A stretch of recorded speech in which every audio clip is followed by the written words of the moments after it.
Okay, another week, and this week I do actually have a bunch of different things to talk about. A bunch of little things, but different, interesting things. Anyway, I think for those of you watching, I am in full tennis attire. I have casual tennis attire. I've been out playing with the kids this morning, which has been good. And frankly, I've come home and felt like remaining casual before I have to go away and be presentable, or at least as presentable as what you generally need to be in this industry, which means getting my best black t-shirts out and a pair of jeans and job done.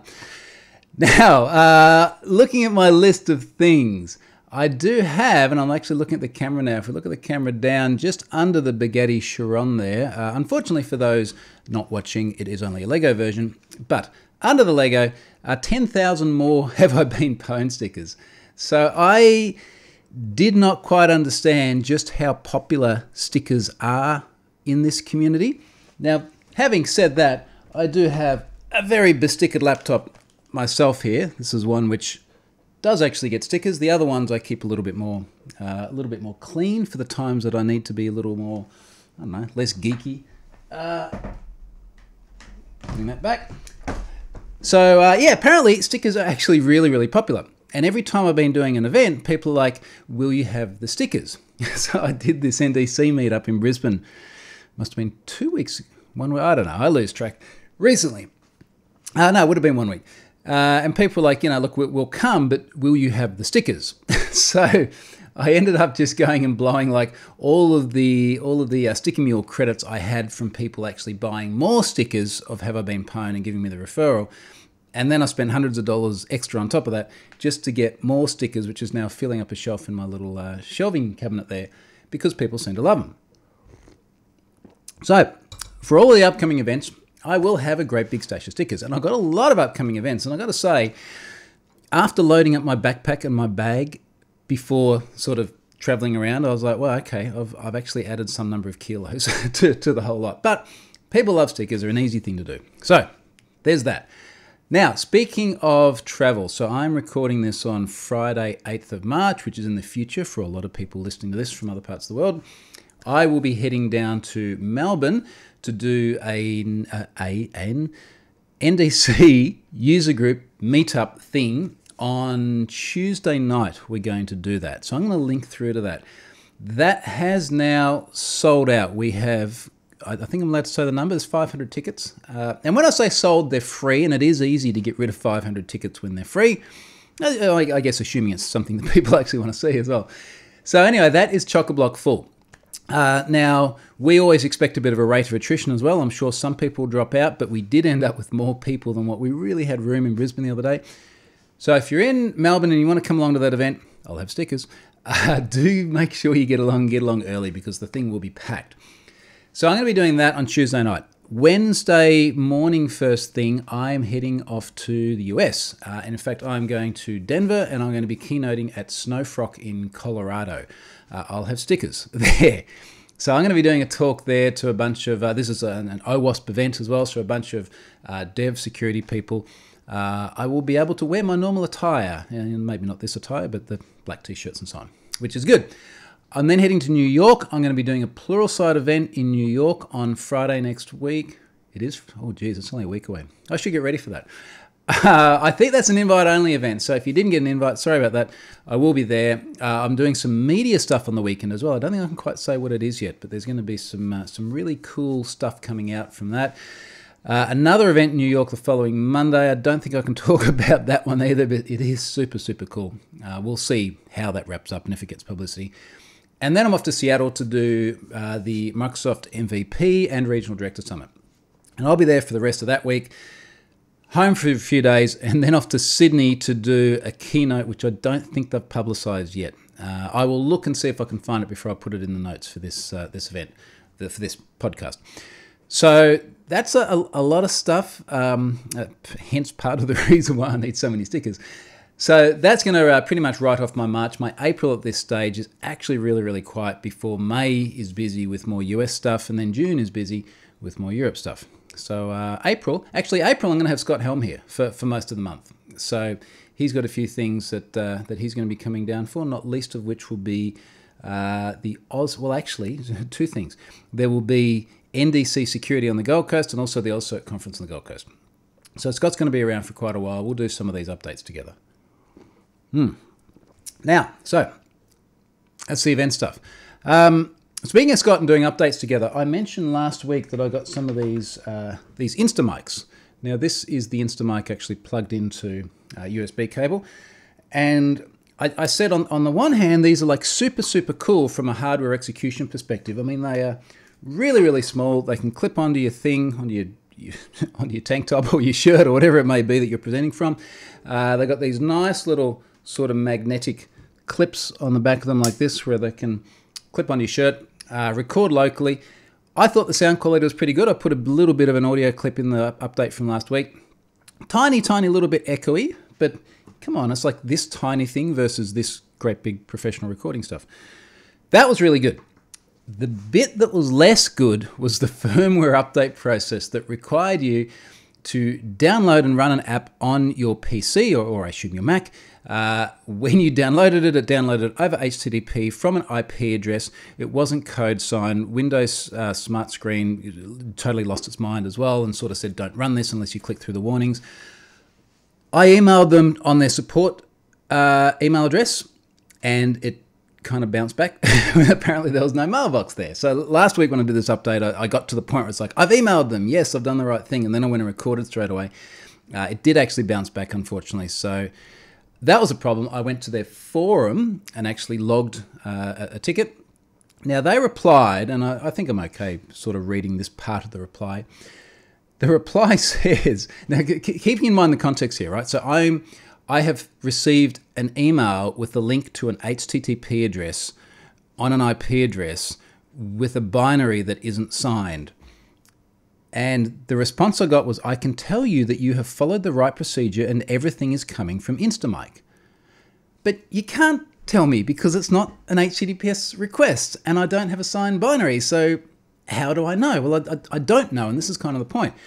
And in fact, I wrote back and said, the problem is you can't tell me that everything's coming from Instamic because there's no assurance a non-HTTPS request is actually served from the correct location. There's also no assurance the binary I then downloaded was actually created by you because it's not signed.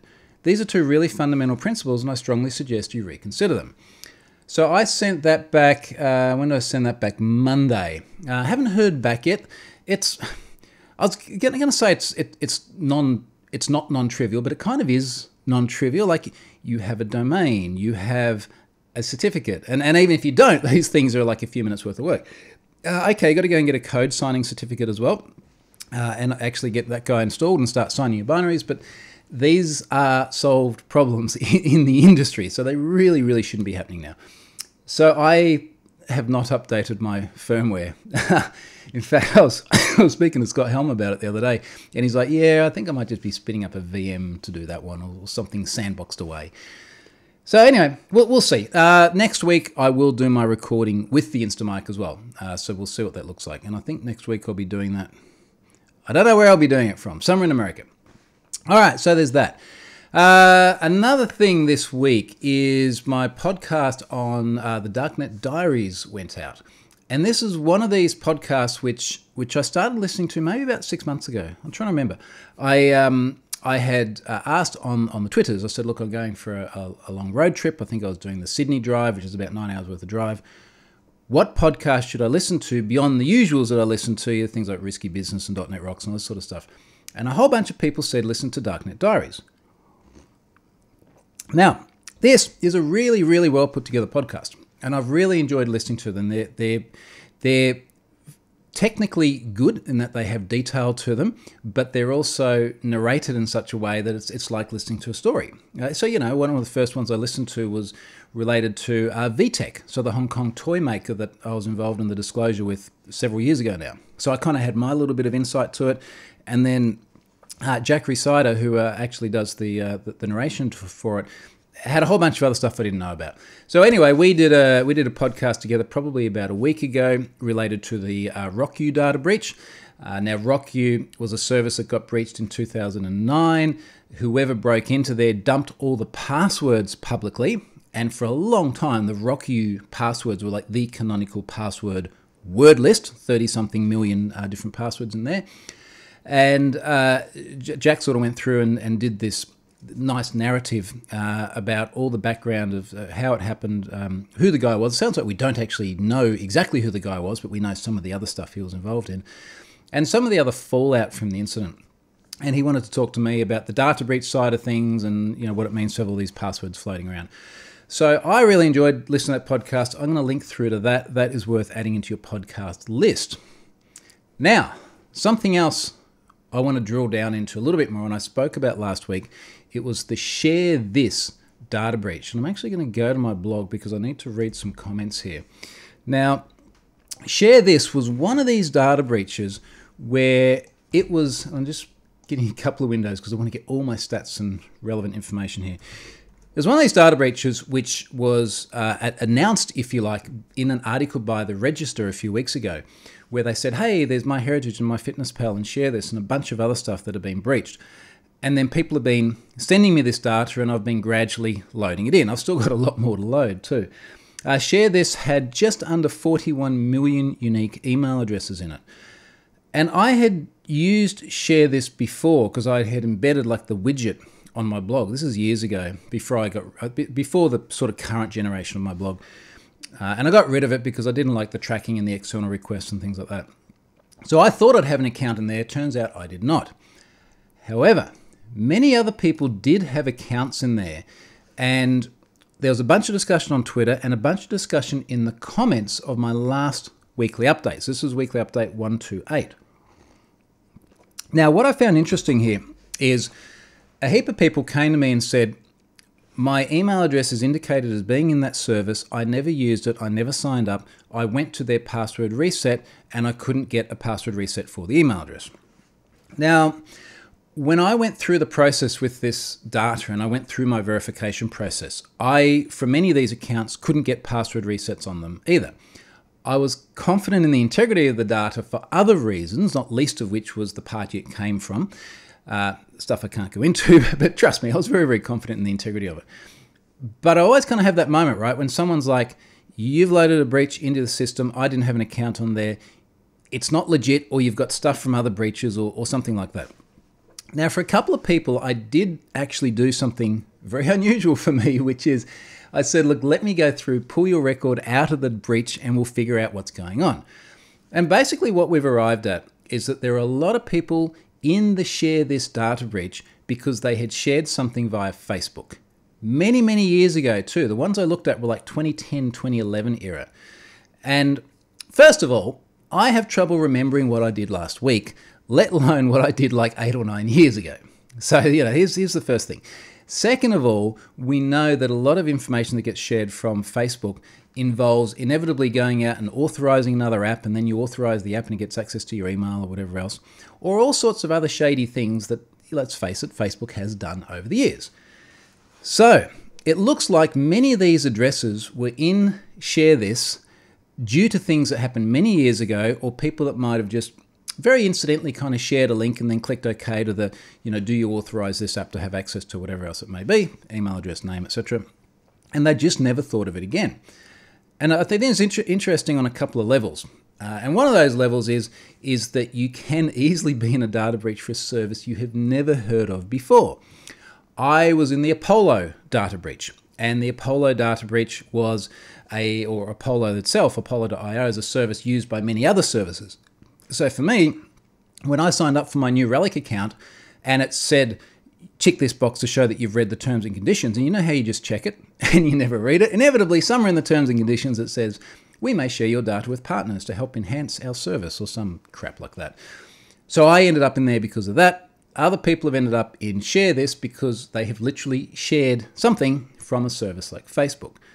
So, this was one of the interesting things. You can be in a data breach for a service that you've never heard of. The other interesting thing, of course, is that we have this long tail of different cookie crumbs, for want of a better term, that we've just left all over the internet just by nature of doing normal everyday stuff. And, sharing a link is normal everyday stuff. But what it means is that we really don't have a lot of control of our data. I'm really starting to find that there's an interesting sort of narrative arc forming here about how much information is out there about us that is due in part to our own activities and we've just simply forgotten about. You know, like think about how long you've been on the internet. I got on the internet in 95, you know, and I know this dates me, but like how much stuff have I got out there floating around about me that I've left there over the years? And our recent memories, I find I have trouble thinking back to an era like 10 years ago when, say, the RockU data breach happened, you know, or thinking back even to 2010, 2011 when people were using Facebook and ShareThis and this kind of stuff. I got no idea the stuff I authorized back then. So if you're interested in commenting on the ShareThis situation, maybe go back to number 128 because that is actually really relevant. Now, something else really relevant about the data that we leave floating all around the place. I have been in the process of loading a very, very large breach, and I was planning on talking about it in this podcast, except the story hadn't gone live, and I just literally saw the email come in then, and the Wired piece is now up. So I've not read this before. I'm going to just kind of skim it and give you the important bits and then give you my narrative on it. And this will be a very organic thing because, again, I haven't seen what they've actually said. Title here is, an email marketing company left 809 million records exposed online. 809 million is a very large number. Now, this is written by Lily Hay Newman. So I've been chatting with Lily and a couple of other security researchers. Who are they? Security researchers on this over the last few days. I've got another screen over here that shows the progress of loading it all into Have I Been Pwned. But let me give you the background on this first, and then we'll talk about Have I Been Pwned. So Bob Dyachenko and Vinny Troyer, both guys that I have worked with many times before in terms of data that they have found publicly and then made available via Have I Been Pwned. Apollo.io was a good example of those guys being involved. Anyway, I found a MongoDB containing about 150 gigabytes worth of detailed plain text marketing data, including 763 million unique email addresses. This is what's going into Have I Been Pwned now. In fact, it is 75.97% of the way through going into Have I Been Pwned, and it's been running for the last 2 days. I think 2 days. Shit, is it 3 days? I've really got to make this better. Last 3 days. So based on that ratio, we've got about another day before this is done. So it's going to be Saturday morning my time. I'm going to talk about why this is taking so long in a moment. So anyway, about just over 750 million, which makes it only slightly smaller than the Collection 1 credential stuffing list, which I loaded in January. And if you recall, my world went kind of crazy after loading that one. So I'm kind of curious to see what happens after this one. Now, you know, that said, the credential stuffing one was like a whole bunch of different things. This is like one incident from one company. So let's read Lily's article and see what goes on with this company. The trove is not only massive, but is also unusual. It contains data about individual consumers as well as what appears to be, quote, business intelligence data, like employee and revenue figures from various companies. Not entirely unusual. We've seen that with the likes of Exactus, which scraped data from people or about people from all sorts of different places and then included information about company revenues, etc. You know, basically just creating big lists that people can then use to target people like myself. I am in this data breach. I have checked my record. And incidentally, the only thing about me in this data breach was my email address. So there wasn't any other personal information, but there is personal information about other people. So what else we got in here? While you've likely never heard of them, validators play a crucial role in email marketing, in the email marketing industry. Now, this service is a validation service. And in fact, the service is verifications.io. If you go to verifications.io, you will notice it no longer works. It did work several days ago. And then the guys I was working with tried to get in touch with the owners of this. It looks like they've eventually gotten in touch with them. It has shut down very, very quickly. It'll be interesting to see what Lily says in this article about this. Okay, so they don't send out marketing emails on their own behalf or facilitate automated mass email campaigns. Instead, they vet a customer's mailing list to ensure that the email addresses in it are valid and won't bounce back. Some email marketing firms offer this mechanism in-house, but fully verifying that an email address works involves sending a message to that address and confirming that it was delivered, essentially spamming people. So imagine you're sitting on more than 750 million unique email addresses. Other people want to send email to their own mailing list. They give you that mailing list. Now, God knows what happens to that. Does that then just contribute to your own mailing list? And then these guys verify that the addresses are actually legitimate, in part by spamming them to check if they actually receive mail. This is so shady. That means evading protections of internet service providers and platforms like Gmail. There are less invasive ways to validate email addresses, but they have a trade-off of false positives. Mainstream email marketing firms often outsource this work rather than take on the risk of having their infrastructure blacklisted by spam filters or lowering their online reputation scores. It just gets worse. Anyway, let's get to the important bits here. Records, CERTA, 809 million records in total. Data doesn't contain social security numbers or credit card numbers. Oh, I guess that's something. Most of the data is available from public sources. And, I guess this is part of the interesting thing. And it's also part of the reason why I didn't load collections 2 through 5. And if you recall, I spoke about this before. Because there's so much of this data out there floating around, it often just gets rebranded and repackaged as something else. Now, this is a little bit different because it's a very, very clearly attributable source. This is verifications.io. They stored this data in this one place to provide one service. Now, granted, they didn't get my consent, but again, maybe I checked a box and in the terms and conditions it said my data may be used for enhanced marketing purposes or some crap like that. But it did all come from this one place. So verifications.io exposed all of this data. In the exposed database, researchers also found evidence of test email accounts, including hundreds of SMTP servers, the text of emails, anti-spam evasion infrastructure, keywords to avoid, and IP addresses to blacklist. I really hope these guys get the book thrown at them.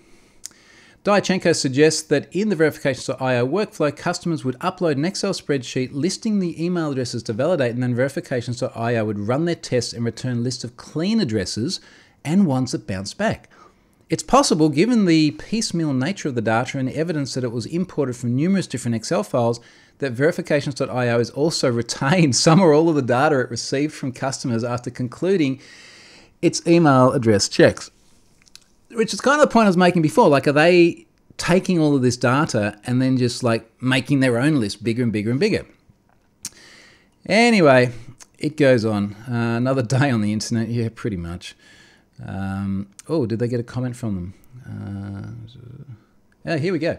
Much remains unknown about the database and verifications.io because the company is difficult to track. When the researchers initially contacted the company through a messaging portal on its site to disclose the database exposure, someone responded with an unsigned note. "Thank you for reporting the issue. We appreciate you reaching out and informing us," the reply said. "This is our company database built with public information, not client data." Now, keeping in mind, like, this is your data and my data. And even if it's just email addresses, it's still yours and mine. I don't like the premise that this is public. "We're able to quickly secure the database. Goes to show, even with 12 years of experience, you can't let your guard down." Well, basically, you just can't leave your MongoDBs out there publicly facing with no password. Like, that's basically what we're saying. It doesn't seem like a big ask. I hate this premise of publicly available data. Like, just because you can go and find it somewhere public doesn't mean that I'm happy for you to go and use it in ways that, basically just there to spam me. Here we go. Here's me. Security researcher Troy Hunt is also adding the verifications.io data to his service Have I Been Pwned, which helps people check whether their data has been exposed in breaches. He says that 35% of the Trove's 763 million email addresses are new to the Have I Been Pwned database. Now, this is true. As I'm loading the data, I can see what percentage is new accounts versus updated accounts. And if I'm honest, for a breach this large, I'm kind of surprised that like a third of them are all new, which basically means there's going to be 250 million new, never before seen email addresses in Have I Been Pwned. Now, who knows how many of them are legit? It's going to probably be, I don't even know how many numbers this is. Let me see, 7, 8, 9, probably 9-figure number, like it's going to be 100 million plus. But it's expanding the set quite significantly. It's also the second largest breach ever added. I love it when they start with my last name. Hunt says some of his own information is included in the verifications.io exposure. Well, we've covered that. So for me, I'm quoted here. The main takeaway for me is that this is just another case where someone has my data and hundreds of millions of other people's data, and I've absolutely no idea how they got it. I've never heard of the company until now, and I certainly can't ever recall consenting to their use of my data. Of course, it's entirely possible that buried in some other service's terms and conditions, it says they're allowed to pass my data around in this fashion, but that's not really consistent with my expectations of how my data should be used. And again, I've kind of covered this already, and honestly, I didn't expect to do this as part of this weekly update, but the timing's good. So, yeah, I mean, what can you say? Look, I think for the most part, I just know I'm going to now get smashed with emails with people saying, my data was in there. Can you tell me the data? No, I can't. What do I do? Well, you can't really do anything. And I'm going to do it. Like, I'm going to finish loading it, and it's going to send hundreds of thousands of emails, and there's going to be, you know, all the other drama that goes along with it. But there really isn't much you can do beyond hopefully just having more light bulb moments of your data will be used in all sorts of ways you didn't expect. You know, what do you do about that? Well, all the usual password stuff, strong, unique, password manager, 2FA, yada, yada, yada. Don't provide data to anywhere you don't have to. And be conscious that just about anything that you digitize has a very good chance of being floating around out there on the internet at some point in time. So let me talk a little bit about have I been pwned and why this is taking so long. The import process that I use was built in 2013.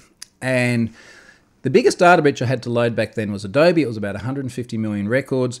That was part of the first, I think there were 5 data breaches on day one. I managed to load that in a way that was very different to the way I load data now. And it was mostly due to things like I could do bulk inserts of records into table storage because there was nothing in there already. So rather than making 100 different calls for 100 records, I could make one call and I could batch them in. And then for the other ones that are really small, you can't use batch because I need to figure out whether I'm going to merge, and no, you can't just use the Azure Table Storage merge feature because I do need to make some business logic rules about what I'm doing with the data when it gets merged. Either that or I was inserting new records. And then what's happened over time is there's just been some astronomically large incidents. Collection 1 in January was obviously one of them. This is another one. And the way the load happens really hasn't scaled particularly well. And I'm not going to sort of disclose too much here because some of this is a little bit sort of internal secret herbs and spices stuff. But one of the things I'm finding is that as I start batching large, and in fact, let's be clear, again, I can't really use batch because I'm either updating or inserting. As I start putting very large amounts of data into Azure Table Storage, my rate starts off very high and then it drops off. And there's stuff going into table storage, going into SQL at the same time. And I've been trying to figure out like why is performance degrading as the insert happens. And oddly enough, what tends to happen is when the process restarts, and sometimes it does need to restart, and I'm just looking at the one I restarted just before, as the process restarts, it actually becomes much more efficient and then it degrades again. So I'm wondering if I'm doing some poor memory handling or something like that. Details aside, the problem is it's like, how much time do I invest in trying to improve a process for something that is a pretty rare event, although granted, did happen in January and it's happening again now, versus trying to do all the other things I'm trying to do, like actually go out and travel around the world and do conference talks and things like that. So it's a really, really hard balance of priorities. There are a few things coming up where I am getting some support, and I'll be able to talk about that later on. This has not been one of those areas, but it's also the sort of thing which, to be honest, I would write completely differently today. And maybe what I need to do is just go, I'm going to take 2 days somewhere, turn off all the internets, and just like literally rebuild this in Azure batch or something like that. But be that as it may, that the point about all this is that the load process is very slow when we get that large.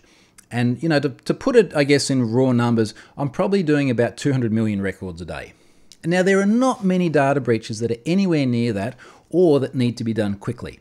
It's just that they wanted to get this story out at the moment. It's RSA conference and things at the moment, so they get more exposure, etc. as well, which I totally understand. You know, a lot of this sort of stuff is about exposure for researchers and security companies and media outlets like Wired. So no problems there, but it just means it's going to be another day until I can make this stuff live. All right, so that went off on a very unexpected, much longer tangent than what I thought it was going to do. One more thing I want to speak about this week, and it's Udemy. Now, I'm going to try and be objective These guys are really starting to get to me. Udemy does online training, not dissimilar to what Pluralsight does insofar as you pay some money, you watch some courses online, you learn about some cybers or whatever else it may be.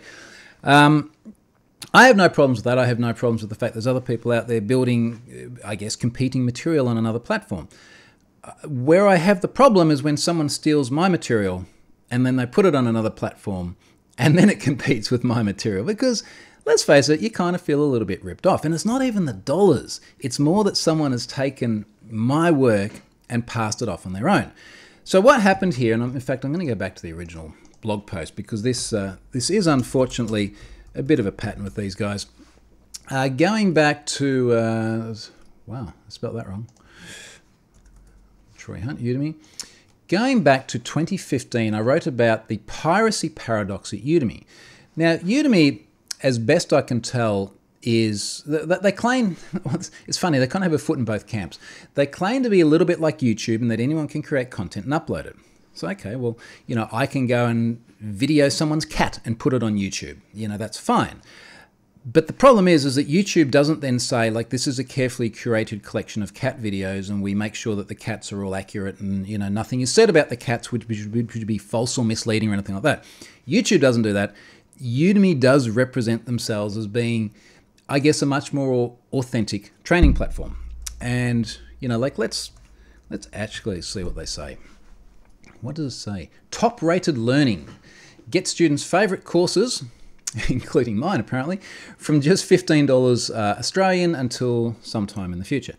And then, you, as far as I know, I think you actually pay on a per-course basis. Pluralsight, you sort of pay a flat rate each month and you get access to everything. You know, I don't really care about the monetization model. What I care about is the fact that my courses keep appearing on Udemy. Now, I wrote about this originally back in 2015, and what someone had done there is they had published a course from Roy H. about certified ethical hacking on Udemy. And I'm looking at the screen grabs in the blog post I wrote at the time. And then there's this ethical hacking, hack web applications, and it's basically just me. And all they've done is like cropped out the Pluralsight intro. So someone has gone and downloaded my content from Pluralsight, cropped out the bit which identifies as being from Pluralsight, and then they've gone and put it up on Udemy and started making money from it. And I was like, how, why? Okay, I understand why someone would do this, but why would Udemy allow this? How does this happen?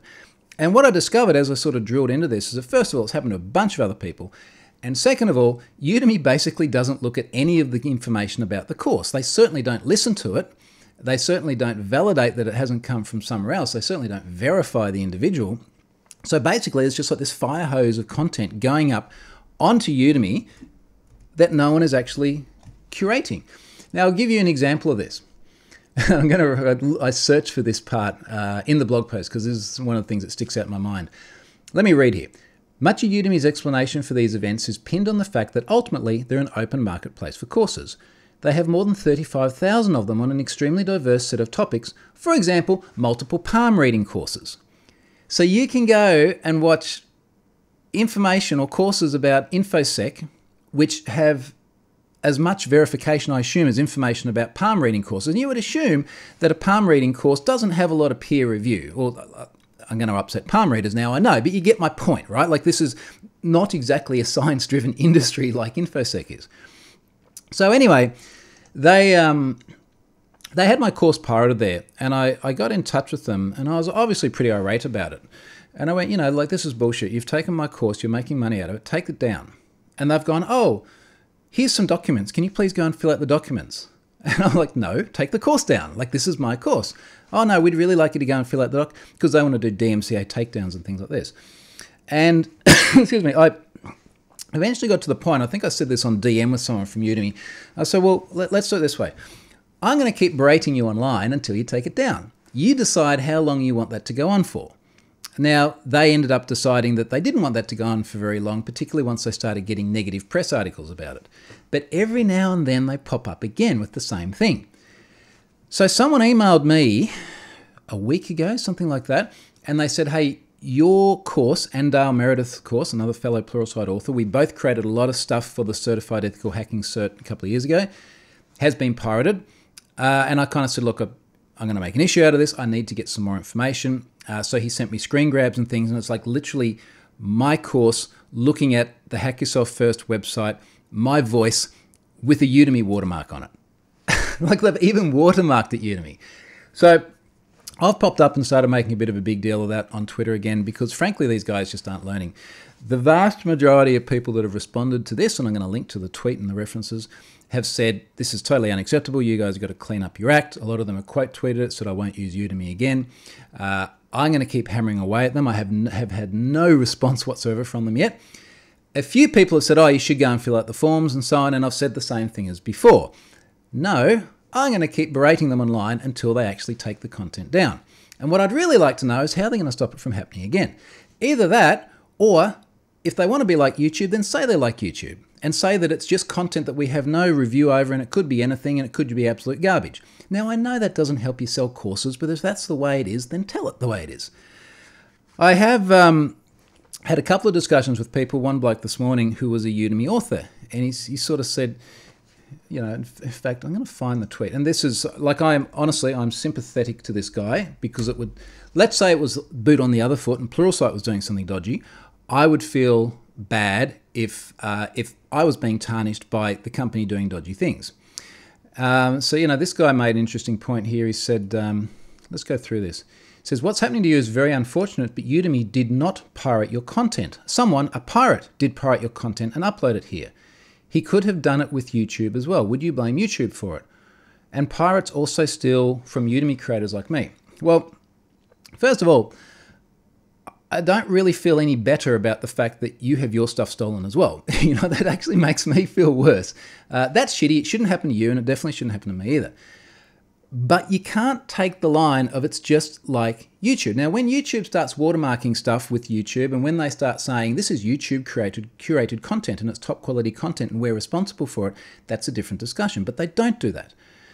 Now, other people sort of chimed in as well and said, poor reputation also implicitly transfers to those who create content and host or monetize it there. Until they fix their piracy problem, how can I trust the training content provided by creators if they make such poor hosting choices? And this is the absolute heart of the problem. You can't have it both ways. This is why I called that original blog post a paradox. Like, what's it going to be? Is it an open marketplace where you don't curate anything and anyone can put anything there? Or is it going to be quality training? And for the authors creating Udemy content, this is what you got to think about. Like, which camp do you want to be in? If you want the quality training thing that's curated, we'll go and write some Pluralsight courses. If you want the YouTube thing, we'll go and put them on YouTube. If you end up in like this middle ground where it's just like you're bulked in there with all the pirated stuff out there as well, well, you're going to get tarred with the same brush. This bloke went on, instructors on Udemy such as myself have established a trust brand, because actually, I'll go back one. I sort of replied to this thread and I said, you can't trust any of the content because you've got no idea who created it. I'm sympathetic to legitimate Udemy authors. I hope they express their dissatisfaction directly to the company that's enabling this. This bloke said, instructors on Udemy such as myself have established a trust brand through the countless student reviews we receive and know how the Udemy marketplace works. For new students, I agree that's a problem, but any sane person would look at the average rating before purchasing. Where I think this guy's sort of missed a point, and I have replied and suggested he consider this, is that there are a lot of replies to my original tweet about the Udemy piracy thing from existing Udemy students saying we're just not going to buy again on principle. And look, if it was me as an individual out there buying stuff and the organization I was buying it from behaved this way, I'd be the same way. It's like, no, you're not going to get my dollar because you're behaving like dicks. I'm going to go and give it to someone else. Now, whether that's Pluralsight or LinkedIn Learning, Lynda, whatever it may be, I don't really care so much, but I really like the idea of voting with your dollar and your feet. So I am sympathetic to people like this. They need to acknowledge this as a problem, and they need to push Udemy to sharpen up their act. And until Udemy does sharpen it up, and until they take my content down, and I don't want to be a dick about it, but it'd be kind of nice for them to say, we're sorry that we did this. Until then, I'm going to keep hammering them on Twitter, and I will link to the tweets so that you can do the same thing. Now, that said, last thing this week is sponsorship. So, I do have the same sponsor as I've had many times so far this first half of the year, and you will see many more times this half of the year, which is Twilio. So Twilio, which of course has owned Authy for some time now, is talking about if you only offer 2FA via SMS, your customers are at risk. We know there's loads of problems with SMS-based 2FA. Authy is a really, really neat way as a consumer of doing 2FA, and I've certainly used Authy for many years. I think actually on the front page of their site, they still have a quote from me saying, I love Authy. And I do. It's a really, really neat app. Incidentally, I have Authy on the watch as well. So what I normally do is when I go and authenticate to a website, I'll do the 1Password kind of control / thing. It authenticates, and then I'll pull up Authy and I'll go and get the 2FA token and just plug that in straight from the watch. Seems to be very convenient. So they're also talking about how you as application developers can integrate Authy 2FA directly into your website. It is actually really, really simple to do. And frankly, it's a much better option than SMS. So that's all it for today. Next week, it will either be Denver, or it might even be like a late one from New York. And I've not been in New York before as well, so I'm kind of actually looking forward to seeing the place, but I will make sure I take time out to do another update. I'm sure there'll be a heap of stuff that happens between now and then, not just due to travel, but also due to that verifications.io breach. I'm kind of curious as to how that one's going to pan out and how my mental state actually survives it over the next week. So thank you for watching this week. I'll come to you from the other side of the world next week. See ya.